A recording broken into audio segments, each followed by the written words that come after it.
And now, your WZDX Pinpoint Weather with Chief Meteorologist Jordan Dressman.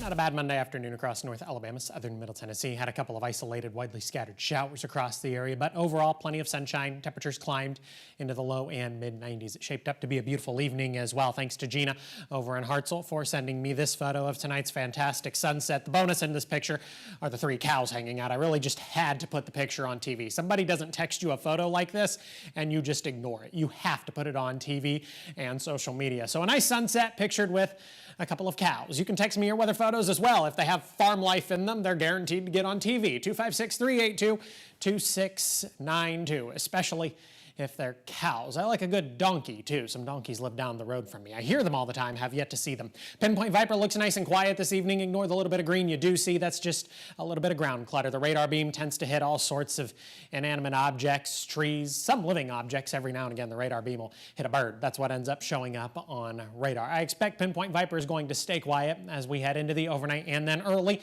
into your Tuesday morning. Actually, Tuesday is going to start quite nice across North Alabama, southern Middle Tennessee. We're going to start the day with a fair amount of sunshine, but of course some cloud cover is going to build into the Tennessee Valley by the time we get to the lunch hour, and we're also going to see the return of a couple of isolated to widely scattered showers, maybe even a couple of embedded thunderstorms across the Tennessee Valley. Some pockets of heavier rain, some gusty winds, and of course frequent thunder and lightning are all going to be possible. This chance is going to stick with us through the heart of the afternoon and then early into the evening, but we are going to dry out. We're going to clear out as we head into the overnight and early into your Wednesday morning. A few clouds across the area, but overall Wednesday will start much like tomorrow with plenty of sunshine. But then the cloud cover builds back into the Tennessee Valley. It's a rinse and repeat process. And we see another opportunity for some isolated showers and thunderstorms. This all thanks to our current weather pattern.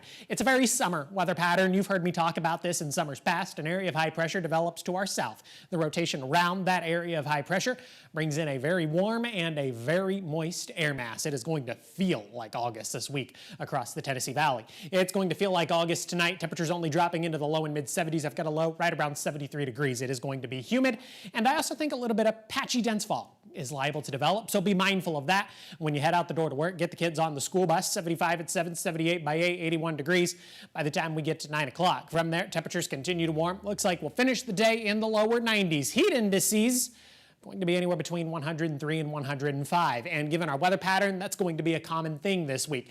Air temperatures climbing into the lower 90s. Heat indices, what it actually feels like, anywhere between 100 and 105 degrees. Off to the tropics we go. We are talking about potential tropical cyclone number 6. Right now, number 6 has sustained winds of 35 miles per hour.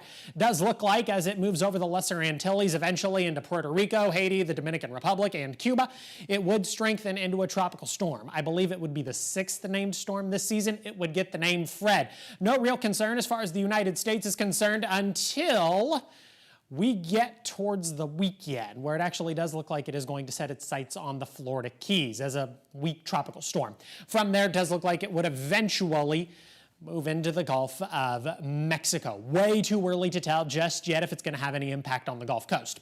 Have a good look at the next 7 days. Overall, it's not a very bad 7-day forecast. It looks a lot like summer. A fair mix of sunshine and cloud cover. Temperatures consistently hanging out in the lower 90s. Those numbers do drop off a little bit as we head into the weekend, Julia, but it's still going to be hot, which, again, we should expect because it's August. Yeah.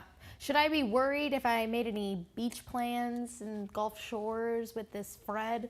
Yeah. I know it's too early to tell, but you know a lot. Yeah, first, it's not Fred just yet. It's probably going to become Fred. And okay, two, sorry, Fred. Even by the time we get to the weekend, it would only be having an impact on the Florida Keys. If it has an impact, we wouldn't get to the Gulf Coast, Gulf Shores, Panama City, all of those until probably Sunday, maybe not even until Monday or Tuesday of next week. So there's a lot of time.